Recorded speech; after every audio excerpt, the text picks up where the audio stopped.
नमस्कार दोस्तों, आप देख रहे हैं पीआरपी किसान स्टोरीज।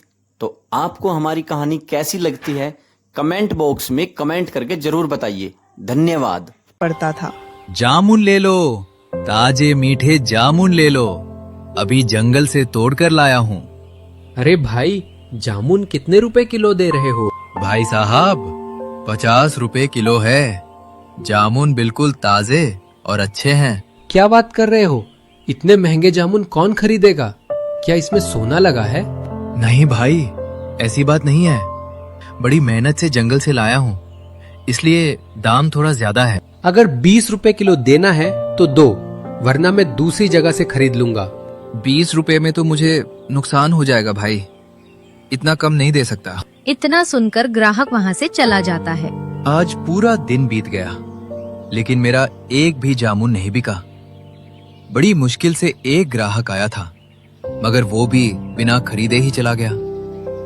अब मैं क्या करूं? अरे रघु, यहाँ अकेले बैठे क्या सोच रहे हो? नमस्ते मुखिया जी। हाँ, नमस्ते रघु। क्या हुआ, किस सोच में डूबे हुए थे? मुखिया के पूछने पर रघु ने सब कुछ बता दिया। रघु की बातें सुनकर मुखिया जी मन में सोचने लगते हैं। इसके जामुन तो वाकई बहुत ही अच्छे और ताजा हैं।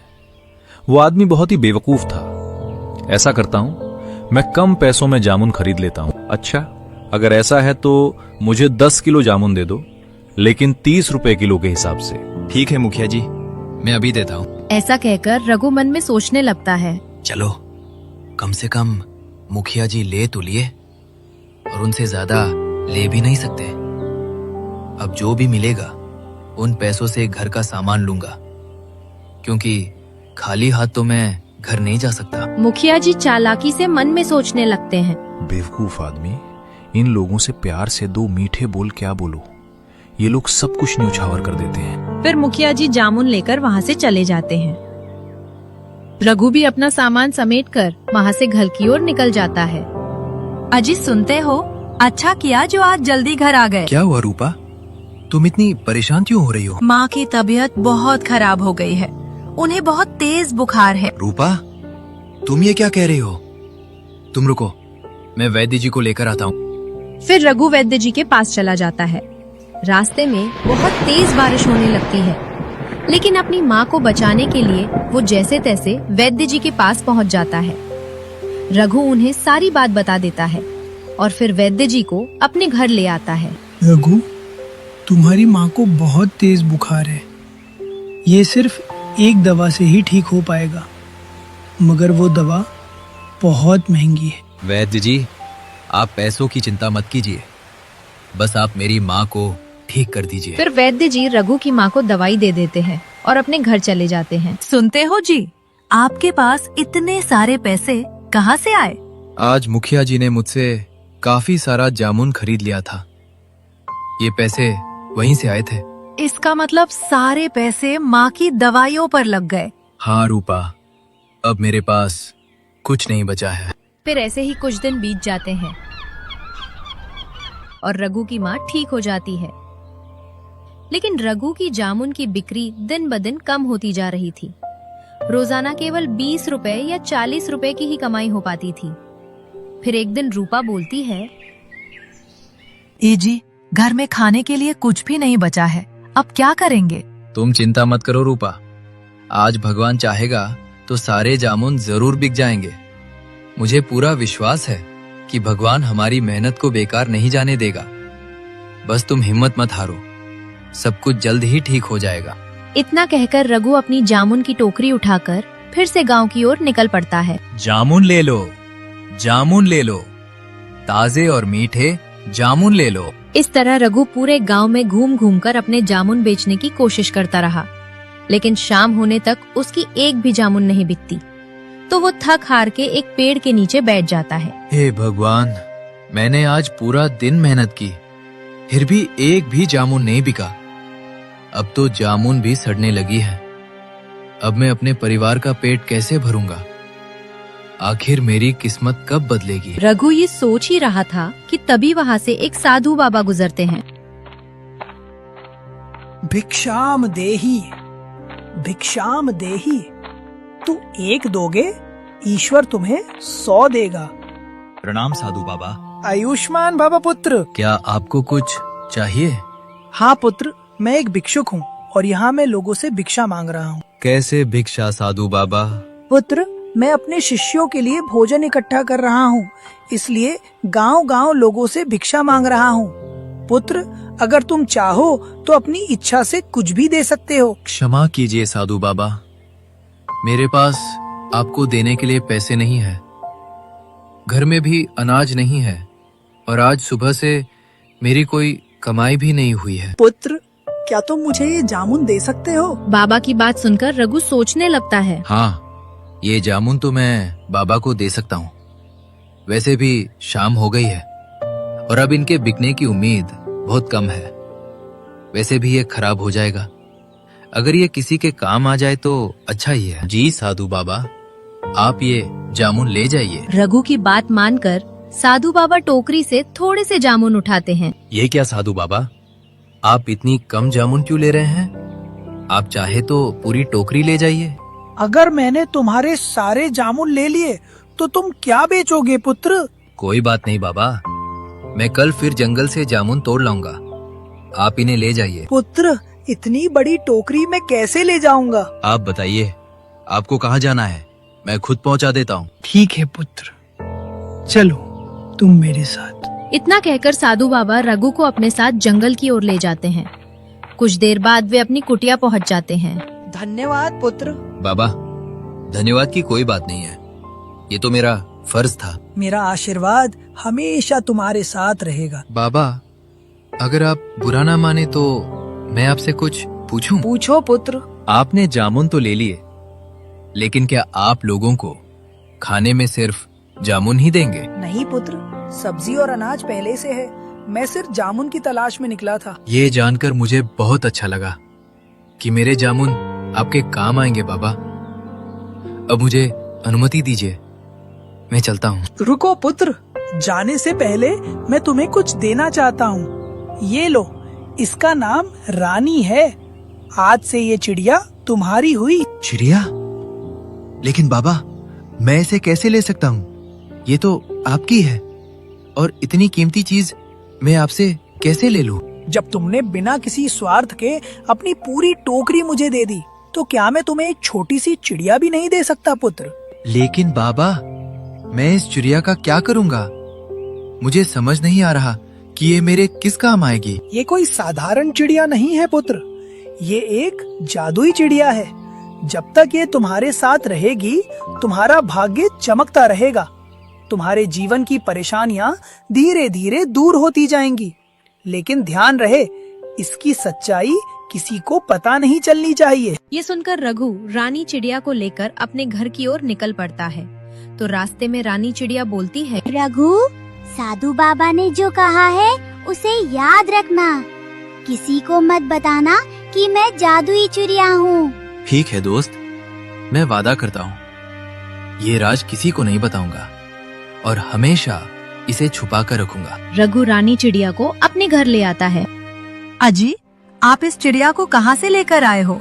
रूपा, अब ये चिड़िया हमारे साथ ही रहेगी। आप इस चिड़िया को घर क्यों लेकर आए? घर में खाने के लिए पहले ही कुछ नहीं है, एक वक्त की रोटी भी मुश्किल से मिलती है, ऊपर से आप इसे भी ले आए। अरे रूपा, ये छोटी सी चिड़िया कितना ही खाएगी, जो हम खाएंगे वही इसे भी खिला देंगे। रघु और रूपा बातें ही कर रहे थे कि तभी उन्हें एक आवाज सुनाई देती है। अरे रघु, क्या घर पर हो? जरा बाहर आओ। अरे सूरज भाई, आप यहाँ? हाँ रघु, वो क्या है ना, आज मेरी बेटी का जन्मदिन था, बहुत सारे पकवान बच गए। मैंने सोचा गांव में बांट दूं, इसीलिए मैं तुम्हें भी देने चला आया। ये लो। बहुत बहुत शुक्रिया भाई आपका। अरे नहीं रघु, इसमें शुक्रिया की क्या बात है, वैसे भी ये खाना खराब हो जाता तो इससे अच्छा किसी का पेट ही भर जाए। सूरज ये कहकर वहाँ से चला जाता है। ये तो बहुत स्वादिष्ट पकवान है। देखो रूपा, मैंने कहा था ना कि जिसके भाग्य में जो लिखा होता है वो उसे मिल ही जाता है। तुम खामखा चिंता कर रही थी, देखो ये पकवान हमारे पास खुद चल कर आ गए। आज तो हम खाएंगे स्वादिष्ट पकवान और गाएंगे ईश्वर के गुणगान। फिर वो सब मिलकर खाना खाते हैं। रूपा, मैं जामुन बेचने बाजार जा रहा हूँ। तो क्या आप इस रानी चिड़िया को भी साथ ले जाएंगे? क्यों, क्या हुआ? कुछ नहीं, मैं तो बस पूछ रही थी। रघु रूपा की बात सुनकर जामुन बेचने चला जाता है। जामुन ले लो, जामुन, ताजा और मीठा जामुन। रघु, तुम्हारे जामुन तो बहुत अच्छे दिख रहे हैं। क्या भाव दे रहे हो भाई? जामुन 50 रुपए किलो है। अच्छा, एक काम करो, मुझे 4 किलो जामुन दे दो। वो आदमी बिना पैसे कम कराए रघु के सारे जामुन खरीद कर चला जाता है। वो देखते ही देखते रघु के सारे जामुन बिक जाते हैं। अरे वाह, सारे जामुन अच्छे दामों में बिक गई। अब मैं माँ और रूपा के लिए अच्छे कपड़े और पकवान लेकर जाऊंगा। फिर रघु सब सामान लेकर अपने घर चला जाता है। आजी, ये सब क्या है? इतना सारा सामान। रूपा, आज कमाई बहुत अच्छी हुई है, इसीलिए मैं तुम लोगों के लिए कपड़े और सामान लेकर आया हूँ। और फिर इसी तरह दिन गुजरते हैं। दिन प्रतिदिन रघु की कमाई बढ़ती जाती है। फिर एक दिन उनके घर भोला नाम का एक व्यक्ति आता है। ये लो रघु भाई, तुम्हारे पैसे जो तुमने मुझे 6 महीने पहले दिए थे, मैं वापस करने आया हूँ। शुक्रिया भोला भाई। अरे शुक्रिया तो मुझे तुम्हारा करना चाहिए रघु।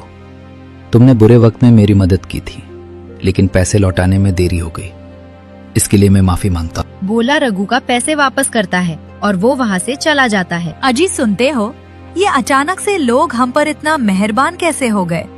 पता नहीं क्यों ऐसे लगता है जब से ये रानी चिड़िया हमारे घर आई तभी से हमारे भाग्य बदल गए हैं। रूपा, तुम खामोखा कुछ भी सोच रहे हो, ऐसा कुछ भी नहीं है। दूसरी तरफ रघु की तरक्की देखकर लोग जल बुन रहे थे। इस रघु के सारे जामुन चुटकियों में बिक जाते हैं और हमारी एक भी फल नहीं बिकते। अरे हाँ भाई, तुम बिल्कुल सही कह रहे हो। इससे पहले कि रघु की वजह से हमारा धंधा बंद हो जाए, हमें कुछ न कुछ तो करना ही होगा।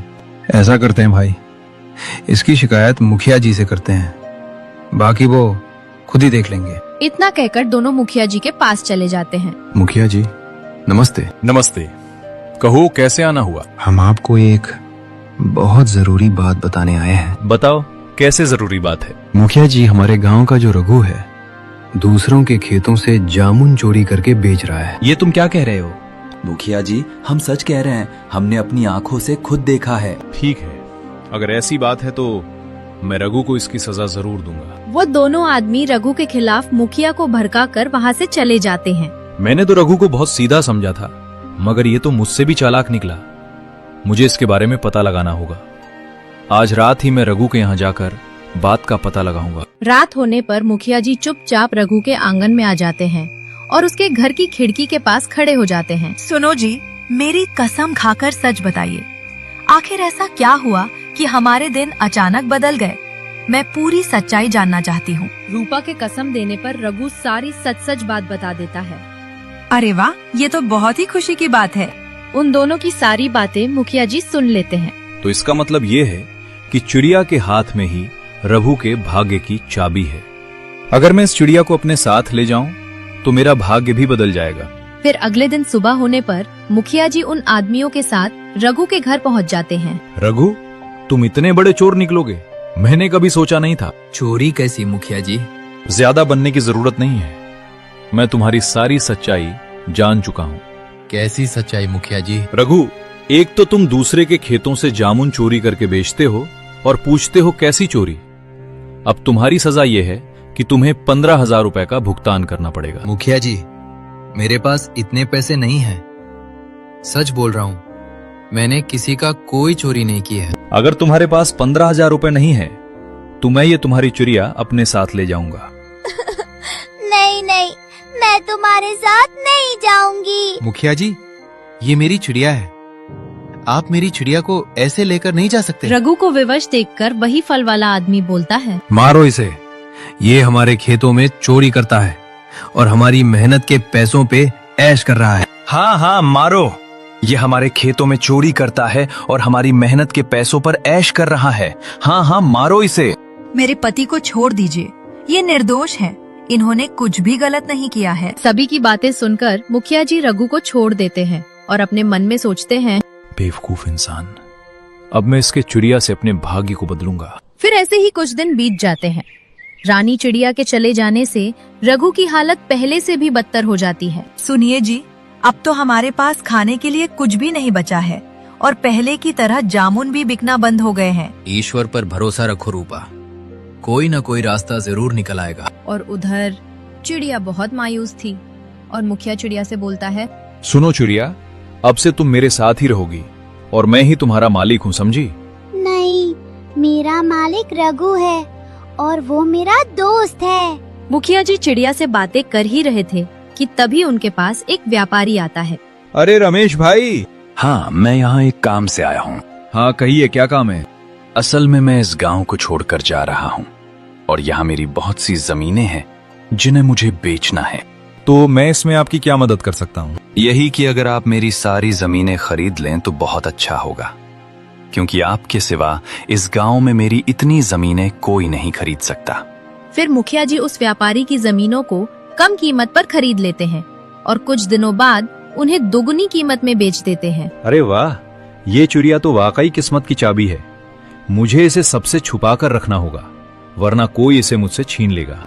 फिर ऐसे ही कुछ दिन बीत जाते हैं। एक दिन गलती से पिंजरे का दरवाजा खुला रह जाता है और रानी चिड़िया मौका पाकर वहाँ से उड़ जाती है। थोड़ी देर बाद जब मुखिया जी आते हैं तो पिंजरा खाली देखकर हैरान रह जाते हैं। अरे ये क्या, वो चिड़िया कहाँ चली गई? अभी मुखिया जी चिड़िया को ढूंढ ही रहे थे, तभी वही व्यापारी वहाँ आ जाता है। मुखिया जी, आपने चालाकी से मेरी जमीनें कम कीमत में हड़प ली। मैं आपको नहीं छोड़ूंगा, मैं गांव वालों को सब सच बता दूंगा। नहीं, ऐसा मत करो, मैं बर्बाद हो जाऊंगा। मैं तुम्हें तुम्हारे सारे पैसे वापस देने के लिए तैयार हूँ। ये कहकर मुखिया जी व्यापारी को उसके सारे पैसे लौटा देते हैं। व्यापारी पैसे लेकर खुशी खुशी वहाँ से चला जाता है। मैंने रहू की चिड़िया छीनकर उसके साथ बहुत गलत किया। शायद आज मुझे उसी पाप की सजा मिली है। अजी, आप कहाँ जा रहे हो? मैं जंगल की तरफ जा रहा हूँ रूपा, बस थोड़ी देर में वापस आता हूँ। इतना कहकर रघु जंगल की ओर निकल जाता है। प्रणाम साधु बाबा। आयुष्मान भव पुत्र। साधु बाबा, मैं यहाँ आपको कुछ बताने आया हूँ। मैं जानता हूँ पुत्र, तुम्हारे साथ क्या हुआ है। मगर कैसे बाबा? मैंने बताई है दोस्त। रानी, तुम यहाँ? तुम्हें तो मुखिया जी ले गए थे ना? हाँ दोस्त, मगर मैं वहाँ से भाग आई। रानी चिड़िया रघु को सारी बात बता देती है। रघु, मैंने तुम्हें मना किया था कि इस जादुई चिड़िया के बारे में किसी को मत बताना, वरना सब इसके पीछे पड़ जाएंगे। क्षमा कीजिए साधु बाबा, मुझसे गलती हो गई। मुझे मजबूरी में रूपा को रानी के बारे में सब कुछ बताना पड़ गया। कोई बात नहीं पुत्र, गलती इंसान से ही होती है। मैं ये चिड़िया तुम्हें वापस करता हूँ और आशा करता हूँ कि तुम दोबारा ऐसी गलती नहीं